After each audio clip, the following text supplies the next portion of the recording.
Oke, kita lanjut dari pos 2 ke pos 3, sekitar beberapa meter lagi kita akan nyampe di pos 3. Untuk trek jalannya lumayan nanjak, terus kebetulan sekarang lagi musim kemarau, jadi banyak polusi banget, tebuk banget. Sampai ketemu di blok 3, pos 3. Lumayan. Ini udah dari pos 2. Ini mau menuju pos 3, beberapa meter lagi. Lumayan.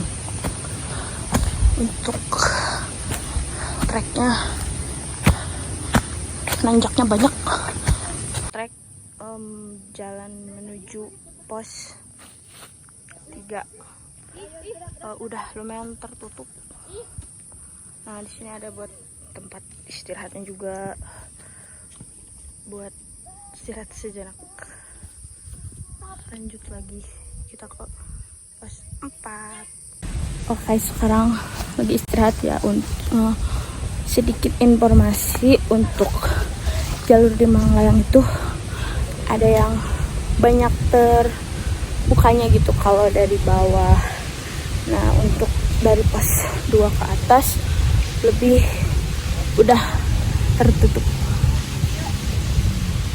udah lumayan tertutup. Nah, ini lumayan jalurnya. Terus sana di sini bisa untuk istirahat sedikit. Beberapa meter lagi untuk sampai puncak. Oke, kita udah sampai di pos 3. Perjalanan dari trek di pos 2 ke pos 3 itu tidak terlalu terjal kayak dari pos 1 ke pos 2 ya. Jadi lumayan agak tidak terlalu capek. Terus untuk lari pos 2 ke pos 3 itu untuk vegetasinya udah lumayan tertutup, beda dari kayak dari pos 1 ke pos 2. Itu sedikit informasinya buat jalur dari Gunung Manglayang.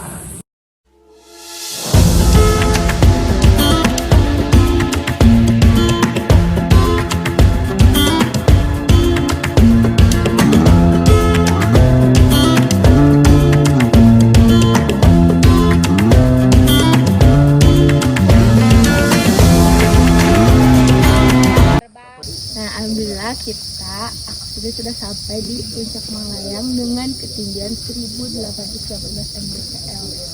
Nah, untuk vegetasi yang terdapat di jalur Manglayang ini termasuk vegetasi yang terbuka. Kenapa termasuk vegetasi yang terbuka? Karena kita masih bisa lihat matahari, terus pohon-pohonnya juga tidak terlalu rimbun dan masih bisa pancaran sinar matanya masih bisa masuk ke puncak Gunung Manglayang.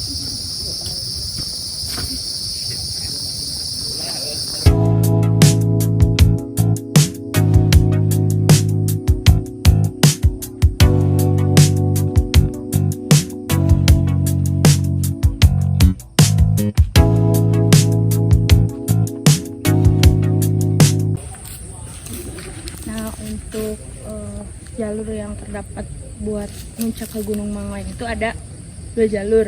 Yang saya ketahui ada 2 jalur. Nah, kalau ini jalur dari Baru Berem.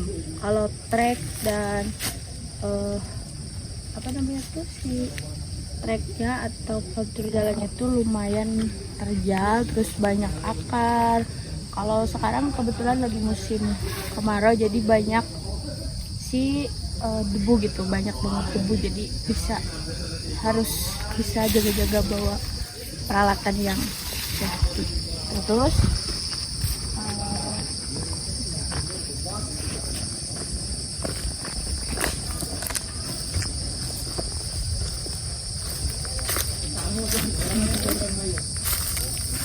jalur dari via Batu Kuda yang bisa trek atau naik muncak dari Batu Kuda gitu dari bawah. Jadi kalau ini mah jalurnya tidak terlalu se ekstrim dari jalur Baru Berem.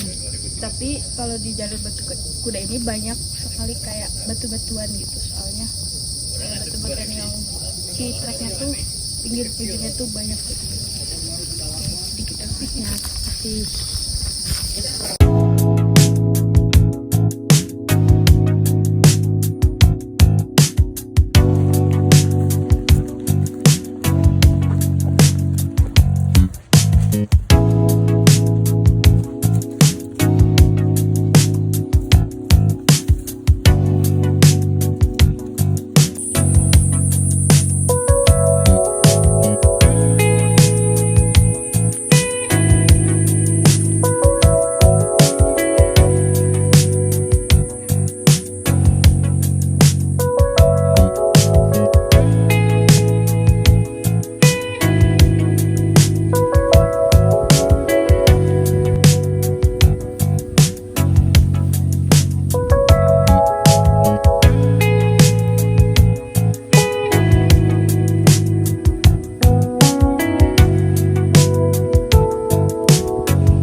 sudah berada di area camp daerah Legok Jero.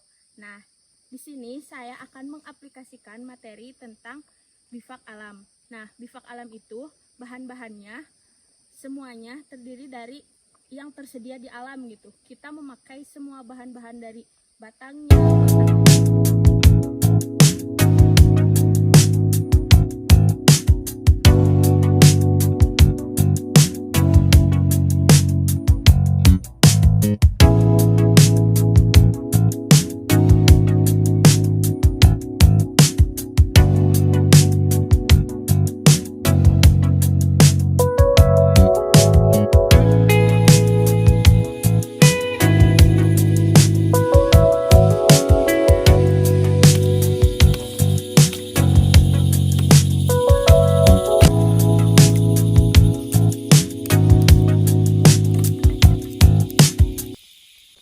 sini saya akan mempraktekkan materi tidur kalong.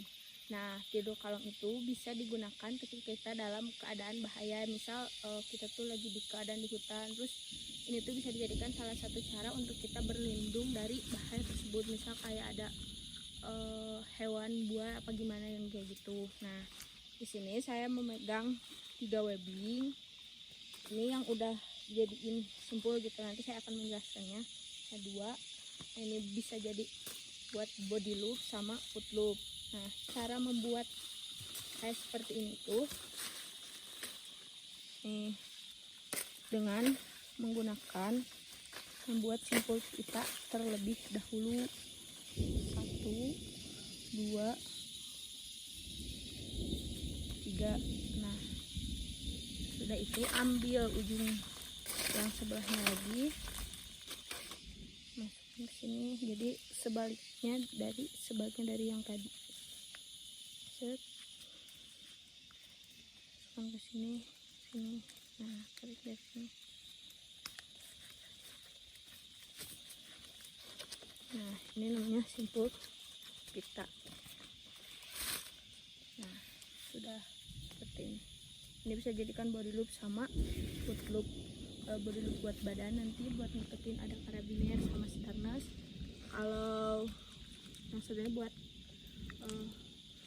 pijakan kaki.